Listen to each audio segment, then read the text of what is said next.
And so this time, after the rhythm and the rate, we're going to be looking at the P waves, and we're going to be looking at the intervals. So let's first start with the rhythm.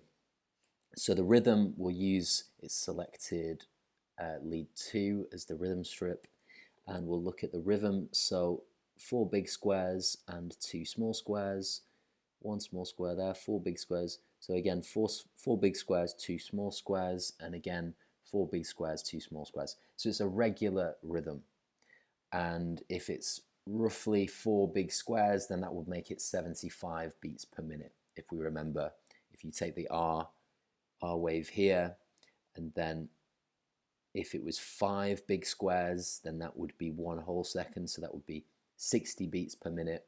4 whole squares would be 75 beats per minute, and then 100, 150, 300, and so on. So next, after we've calculated the rate, then we want to ask ourselves, are there any P waves? And here we can pretty clearly see the P waves here and also here. V1 and lead 2, I should probably write, I don't know why it's not come up with lead 2 there.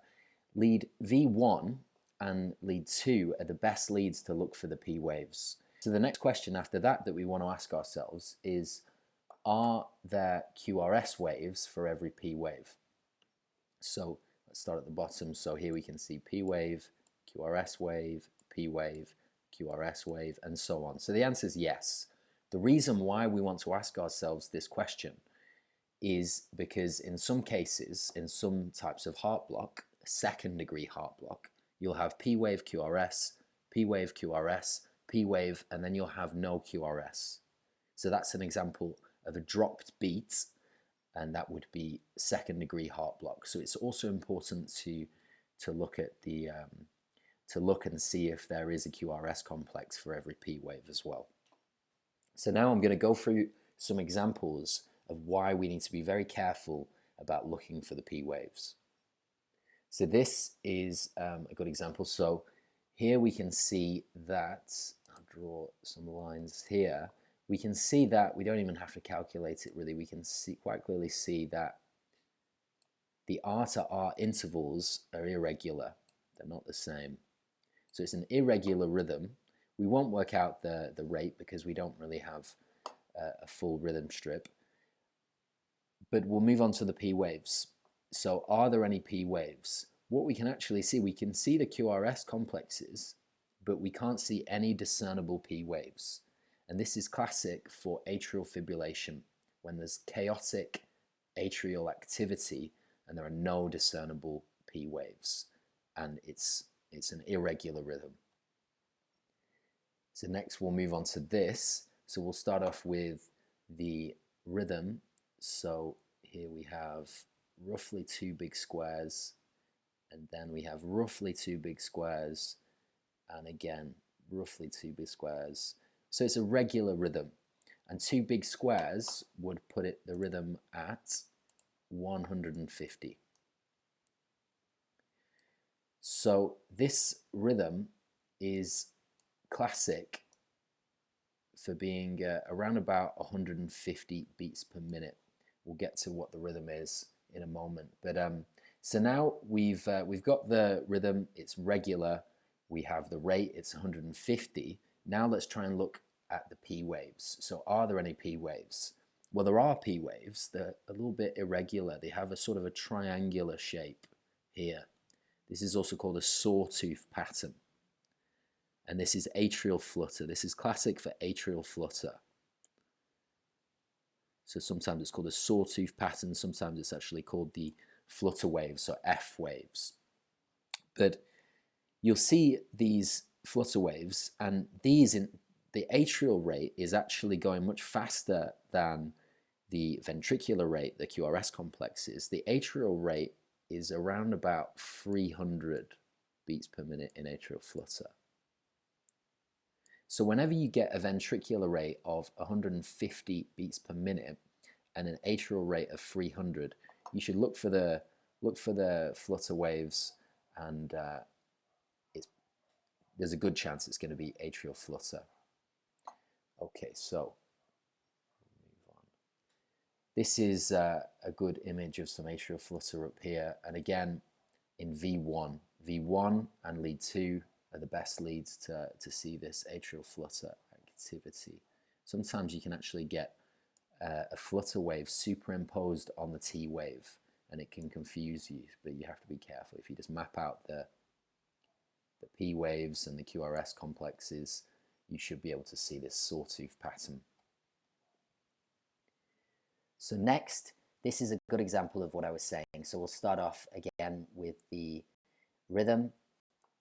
So we can see, we can map out the QRS complexes here and here. So that's about four and a half big squares. And then we have a big jump, and that, I'm willing to take a guess, that's about, it's about 8.5 squares, more or less. So it's an irregular rhythm. But what we can quite clearly see is that we have a P wave there and a QRS complex, P wave here and a QRS complex, and then we see this P wave here, no QRS complex. So this is what I was saying before. This is an example of a dropped beat, and this is an example of a second degree heart block. And we'll go on in a later video to talk about heart blocks and how we can differentiate between the different types of heart blocks, but we'll do that in a different video. Okay, so we'll move on to the intervals. So after we look at the P waves, then when we look at the intervals. So we'll start off with the PR interval. So the PR interval we measure from the start of the P wave to the start of the Q wave, which is just there. So it's this interval. So we want the PR interval to be between 120 milliseconds and 200 milliseconds, so 120 to 200. So if it's shorter than 120, we call it a shortened PR interval, and if it's longer, we call it a prolonged PR interval. If it's longer than 200, that is a prolonged PR interval, or a first degree heart block. Now, for a first degree heart block, we, by itself, an isolated first degree heart block, we rarely have to do anything, very rarely have to do anything and change the management. It's only really if it's associated with other blocks that it becomes an issue. So the other thing to know is a prolonged PR interval or a first degree heart block can actually be a normal variant, and it can be in healthy individuals, even athletes, and it tends to be in people with high vagal tone, so very well-trained athletes. But alternatively, it could be caused by something a little more sinister. So it could be caused by medications. Classic medications will be medications that block the conduction through the AV node, such as beta blockers, calcium channel blockers, digoxin. Also electrolyte abnormalities, it's one of the manifestations of hyperkalemia, and also ischemia. So an inferior myocardial infarction can cause a first degree heart block. However, that doesn't mean that if someone comes in with a first degree heart block, we need to start investigating them and working them up with troponins and all sorts of investigations. It's a pretty rare first presentation, and it tends to manifest with other abnormalities on the ECG, such as ST elevation and ST depression and so on. We'll get to that in another video. The final cause that I've listed is myocarditis. So there are certain types of infections that can actually cause a prolonged PR interval. One you might have heard of is Lyme disease, but also there's other infections that can cause it, such as salmonella, such as malaria as well. But anyway, so we'll move on. So this is an example of a shortened PR interval. This isn't something you come across too often. This is actually an ECG showing a pre-excitation. So the pre-excitation we'll get to in a further video, because like I was saying, this isn't something that you meet every day.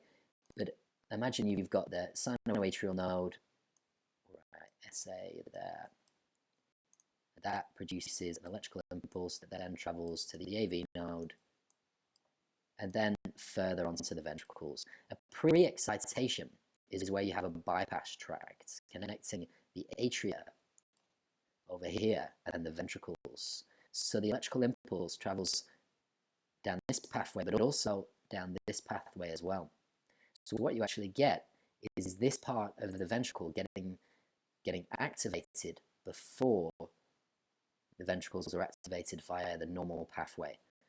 And that is what we're seeing here. So we see a shortened period, a shortened PR between atrial activation and the activation of the ventricles. This is something called Wolff-Parkinson-White syndrome, a relatively rare phenomenon. So now what we're going to do is I'll leave this ECG for you, and I want you to calculate the rhythm, the rate, and then go through the P waves, see are there any P waves, are they correlated with the QRS complexes, and then calculate the PR interval.